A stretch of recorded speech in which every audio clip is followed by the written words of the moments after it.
ഇന്ന് നമ്മുടെ ലോകത്ത് ഒരു വ്യക്തിയുടെ ജീവിതം ഏതാനും ക്ലിക്കുകൾ കൊണ്ട് തകർക്കാൻ കഴിയും. ഇന്ത്യയിലും ലോകത്തിന്റെ പല ഭാഗങ്ങളിലും വ്യാജമോ മോർഫ് ചെയ്തതോ ആയ ഫോട്ടോകളും തനിനിർമ്മിത ചിത്രങ്ങളും ആളുകളെ അപമാനിക്കാനും ബ്ലാക്ക്മെയിൽ ചെയ്യാനും ഉപയോഗിക്കുന്നു. ചിലരെ ഇത് ആഴത്തിലുള്ള ദുഃഖത്തിലേക്കും ആത്മഹത്യയിലേക്കും പോലും തള്ളിവിടുന്നു. ഫരീദാബാദിൽ 19 വയസ്സുള്ള ഒരു വിദ്യാർത്ഥി തന്റെയും സഹോദരിമാരുടെയും അശ്ലീല ബക്മോർഫ് ചെയ്ത ചിത്രങ്ങൾ ഉണ്ടാക്കി പണം നൽകിയില്ലെങ്കിൽ അവ പ്രചരിപ്പിക്കുമെന്ന് ഭീഷണിപ്പെടുത്തിയതിനെ തുടർന്ന് ആത്മഹത്യ ചെയ്തതായി റിപ്പോർട്ട് ചെയ്യപ്പെട്ടു. തമിഴ്നാട്ടിൽ തന്റെ മോർഫ് ചെയ്ത നഗ്നചിത്രങ്ങൾ ഫേസ്ബുക്കിൽ വീണ്ടും വീണ്ടും പോസ്റ്റ് ചെയ്തതിനെ തുടർന്ന് ഒരു യുവതി ആത്മഹത്യ ചെയ്തു. നാണക്കേട് സഹിക്കാൻ അവൾക്കായില്ല. ഒരു വ്യാജ ചിത്രമോ ഒരു ഫോർവേഡ് ചെയ്ത സന്ദേശമോ അവരുടെ ജീവിതത്തിലേക്ക് നേരിട്ട് കുത്തിയ മൂർച്ചയുള്ള കത്തി പോലെയായി. ഇത്തരം ഒരു ലോകത്തിലേക്കാണ് സുവിശേഷം നമ്മെ വിശുദ്ധ ജോസഫിലേക്ക് നയിക്കുന്നത്. മറിയെ തുറന്നുകാട്ടാനുള്ള ശക്തി ജോസഫിനുണ്ടായിരുന്നു. അവർ ഒരുമിച്ച് ജീവിക്കുന്നതിന് മുമ്പ് മറിയ ഗർഭിണിയാണെന്ന് അവൻ കണ്ടെത്തുമ്പോൾ കുട്ടി തന്റേതല്ലെന്ന് അവനറിയാം. എല്ലാവരോടും പറഞ്ഞുകൊണ്ട് അവൻ തന്റെ പേര് സംരക്ഷിക്കാൻ കഴിയുമായിരുന്നു. ഇത് എന്റെ കുട്ടിയല്ല, ഞാൻ നിരപരാധിയാണ്. എന്നാൽ സുവിശേഷം പറയുന്നു, അവൻ ഒരു നീതിമാനിയായിരുന്നു. അവളെ ലജ്ജിപ്പിക്കാൻ അവൻ തയ്യാറല്ല. അതിനാൽ അവൻ അവളെ നിശബ്ദമായി ഉപേക്ഷിക്കാൻ തീരുമാനിച്ചു. പൂർണ്ണ സത്യം അറിയുന്നതിനു മുമ്പ് തന്നെ ജോസഫ് പ്രതികാരത്തിന് പകരം കരുണയും തുറന്നുകാട്ടലിന് പകരം സംരക്ഷണവും തിരഞ്ഞെടുക്കുന്നു. ജോസഫിന് വേദനയും ആശയക്കുഴപ്പവും ഉണ്ടായിരിക്കണം.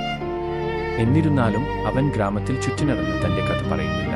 ആളുകളെ തന്റെ പക്ഷത്താക്കാൻ ശ്രമിക്കുന്നില്ല. തന്റെ വേദന അവൻ തനിക്കും ദൈവത്തിനും ഇടയിൽ സൂക്ഷിക്കുന്നു. മറിയെ പൊതു ഗോസിപ്പിലേക്ക് വലിച്ചിഴയ്ക്കാതിരിക്കാൻ അവൻ നിശബ്ദമായി പിന്നോട്ട് പോകാൻ തയ്യാറാണ്.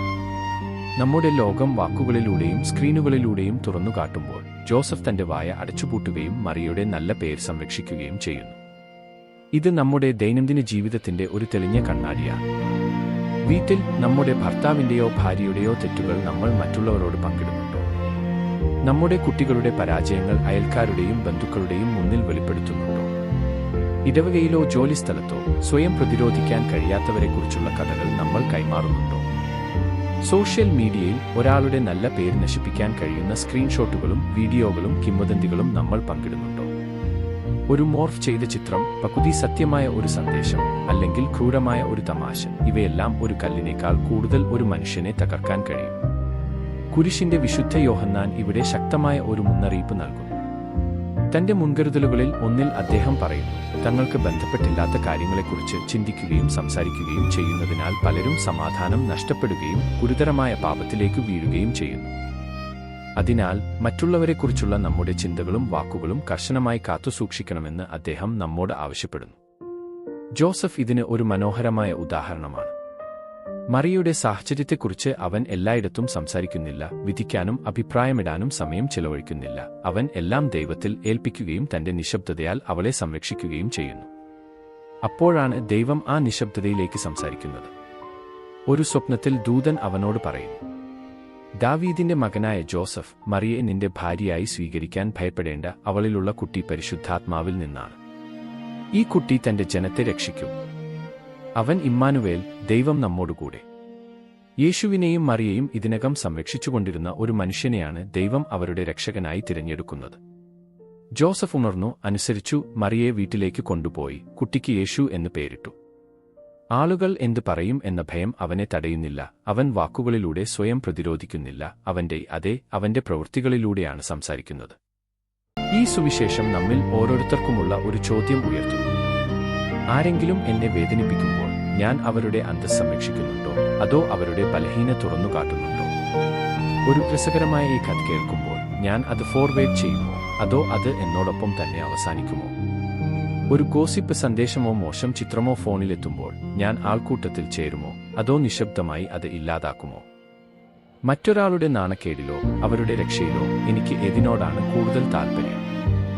ആഗമനകാലം നമ്മെ യേശുവിനായി ഒരുക്കുന്നു. ദൈവം നമ്മോടുകൂടെ. പരസ്പരം ആക്രമിക്കുന്ന കുടുംബങ്ങളിലേക്കല്ല, പരസ്പരം സംരക്ഷിക്കുന്ന കുടുംബങ്ങളിലേക്കാണ് ദൈവം വരാൻ ആഗ്രഹിക്കുന്നത്. ഇന്ന് സഭയ്ക്ക് അനേകം ജോസഫുകളെ ആവശ്യമുണ്ട്.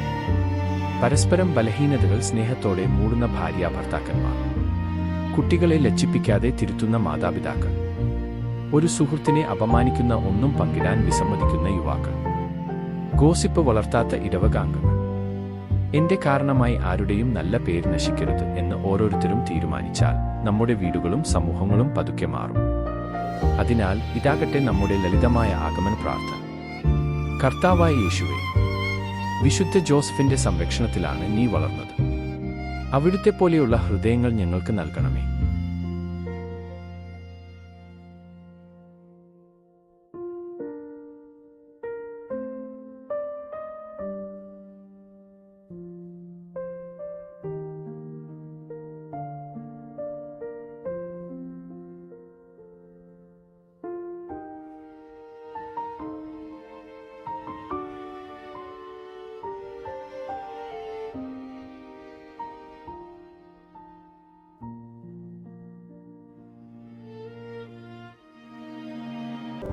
If this reflection helped you, share it and stay with us for the next echo of His Word.